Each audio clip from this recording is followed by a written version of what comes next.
Welcome to The Explainer. Today, we're going to dive into a single, absolutely extraordinary poem from ancient China. It's a poem that builds up this world of unbelievable excess, only to tear it all down for really powerful moral purpose. Okay, so we're going to get to know this entire art form by focusing on just one poem from China's Han Dynasty. It's an incredible story about a powerful emperor, a park so vast it seemed to contain the whole world, and a hunt so massive it was said to shake the very heavens. And by following this one story, you'll see exactly what this art form was all about. So let's start with the setting, which, honestly, is almost impossible to even imagine. The Imperial Park of the Son of Heaven. The poet here isn't just describing a park, he is building an entire world from the ground up. The poet kicks things off by painting this picture of just immense, raw power.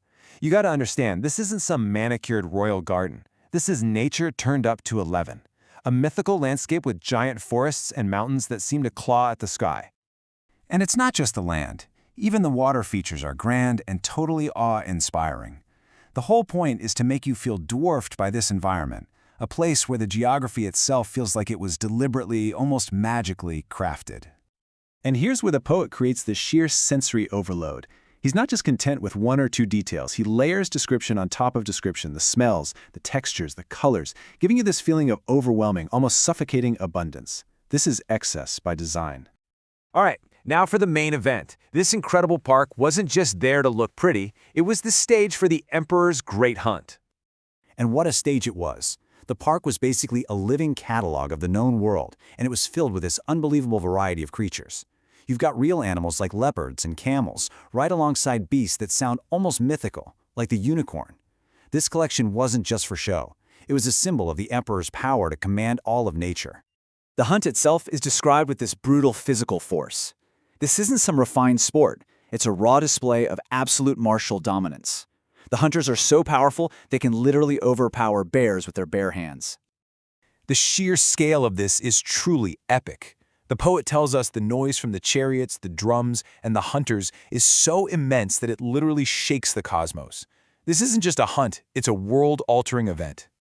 And get this, the skill of the hunters is portrayed as completely flawless, almost supernatural.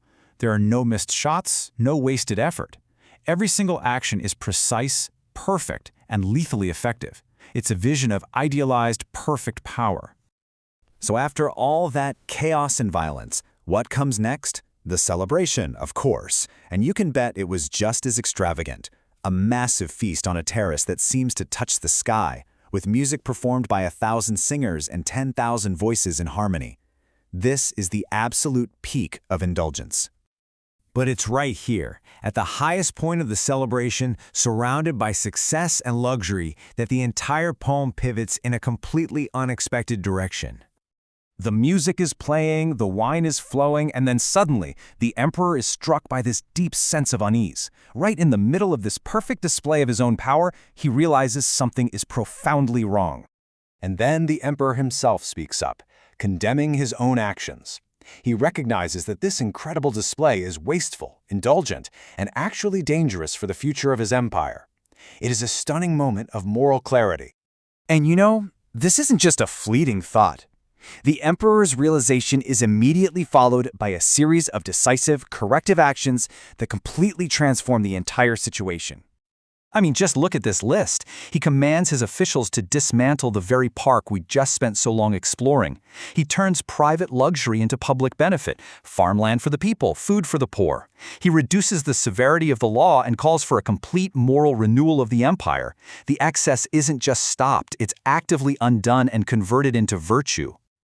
So, now that we've followed the story to its conclusion, let's pull the lens back and really understand what we've just witnessed. This wasn't just a story about an emperor, it was a demonstration of a very specific literary art form.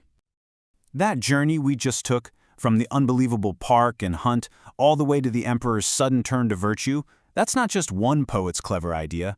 It's the defining feature of an entire genre of Han Dynasty poetry. This form is called the ancient-style Rhapsody. It works by using overwhelming, encyclopedic descriptions in grand language, not for their own sake, but to build a foundation for a final corrective message. It basically lures you in with spectacle only to teach you a lesson about virtue. And here you can really see the core dynamic of the Rhapsody. Every single piece of extravagance has a direct counterpart in the moral correction. The huge imperial park becomes farmland for the people. The hunt's bounty is redirected to feed the poor. The violence is replaced by humane governance. The poem catalogues excess in vivid detail, specifically to set up its eventual condemnation. So in the end, in the art of the Rhapsody, the spectacle is a tool. The Han Dynasty poets crafted these incredibly detailed visions of luxury and power for a very specific reason: to make the final turn to virtue, moderation, and good governance feel that much more powerful, necessary, and profound. The journey through excess was always meant to lead to the triumph of virtue.